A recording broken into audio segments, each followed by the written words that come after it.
This is a personal reflection video on visiting Death Valley National Park, but I just received a message on Hinge, but I have to stay focused. um, the Timbisha Shoshone people used to be there for like thousands of years, and what I'm taking away from this family trip to celebrate like my mom's birthday was that I have to like really think back sometimes, and instead of being guided by like what I want to do for my family, also take into consideration more or less like their health and like temperature wise, because I let's take a step back. It's currently the season of summer, like in the middle of it, and temperatures are really hot here in the southwest region, especially because it's a desert. So I think that with that being said, having the most updated like technology and knowing what your limits are at least needs to be taken into consideration. And for me, I feel that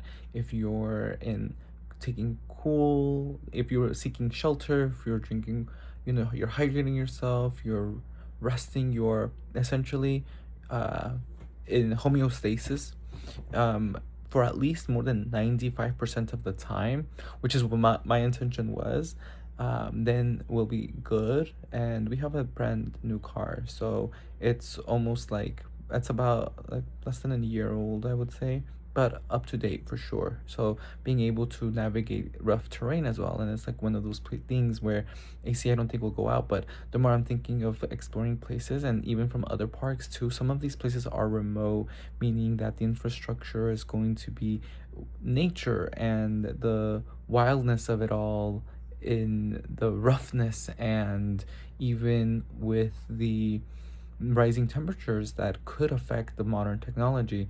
And I think that's why it's important that I miss to like calculate that in all of my logistics, just because traveling with others is such a big thinking reframing of how to be thoughtful, and traveling in groups with the different dynamics and being a solo traveler, it's like one extra other step that, wow, like when you think about the consequences or risks, like really large risks for say of being out for too long and needing to not bring hydration, but like in the back of my mind I'm like, we're staying on top of all of our things that we need to bring in, and making sure that we have sunscreen, making sure that we have ice, making sure that we have like a water pack. But when things go left and you're wondering if the car will break down, like who do you call? Like having all of those is obviously important. And so I think that it was doable in the fact that you can make a quick loop and then come back to Furnace Creek, where it's the closest city, and honestly everything was like 30 minutes away. And even the loop wasn't that bad from what I was able to research. It would have been like an hour within. And so in my mind I'm like, okay, we could go do this. But when we came in, honestly, like we were making small stops here and there, and it was like perfectly fine, just going to the side, making way for no obstruction for others. And like the sea level signs, Zabrisky's Point, that was like a 10-minute walk, but my goodness, you could definitely feel the heat. And then when we were going down, it's like that was where the sun was right settling in, so it was almost like a beautiful sunset with no heat exhaustion or heat stroke. And I think that's the biggest piece of like the dangers you have to look out for, especially when bringing in such a large group. And but we were fine for most of the part, to be honest. And then when we got to Furnace Creek, there was like a pool, so we brought food. And I know that my parents would rather spend money on food that they like from their own place than like a salad for like $30 or something. And that's kind of like what the vibes were given as I was researching. And it was like, okay, we have to make the last larger city that we were in was in Las Vegas, so making sure that we have that before we go in.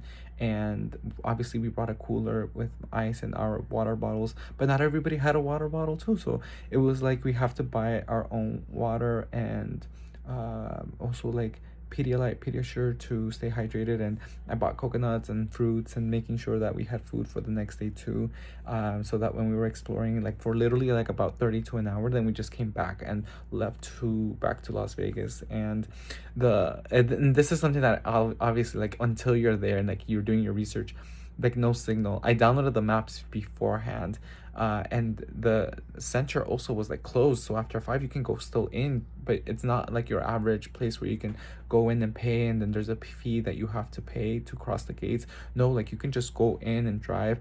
And I think that while there is no map, you either have to buy a map prior or you download the map on your phone. And then the phone, like you need a charger, you need so that you're charged on there. And my phone is like the updated one, so it can't even connect to the car yet, and I have yet to buy a battery pack. But then when you think about it, it's like if you have the right tools, like a solar one too, like a battery pack, then that would be great. But like one that you're relying on electricity for, it's like these things that you all, it's glad we went there for a day, but having to be there for like a week or something, oh wow, that would require so much more preparation too. So I think that sometimes quick around trips are great, if you're just going there for like the views and stuff. But like if you're there for the experience to like really take it all in, then making sure you're just prepared as enough, because honestly I don't know how somebody could do it in that amount of temperature also. It was really like, and temperatures can soar past 120 there easily. But I mean, when you're below sea level or at sea level, like my gosh, so many amazing views and the salt flats and the artist palette, and there were one-way streets too. So it's like you want to make sure that you're going through with the right vehicle. Like there were vehicles that wouldn't be able to pass if they were like 25 feet long or wide. But yeah, those are some like quick experiences that I realized from that, and being more cautious and cognizant and being thoughtful too, because it's almost like parents are getting older, I'm getting older, but at the same time, like when my limits are different so much from their limits, and I definitely want to be more intentional about having that experiences of I will be there too, and then wonder like what needs would I need, what would I want. And I did buy my mom like a fan beforehand, which she was using and sharing with my nephew. So it was just one of those things where it's so beautiful to explore and see with family, but at the same time, like, and every individual needs, which I think is what life is teaching me, being a special education teacher, of like how many details do you need to know before you actually go and develop, and making a person-centered plan, like making sure that their considerations are being thought of first.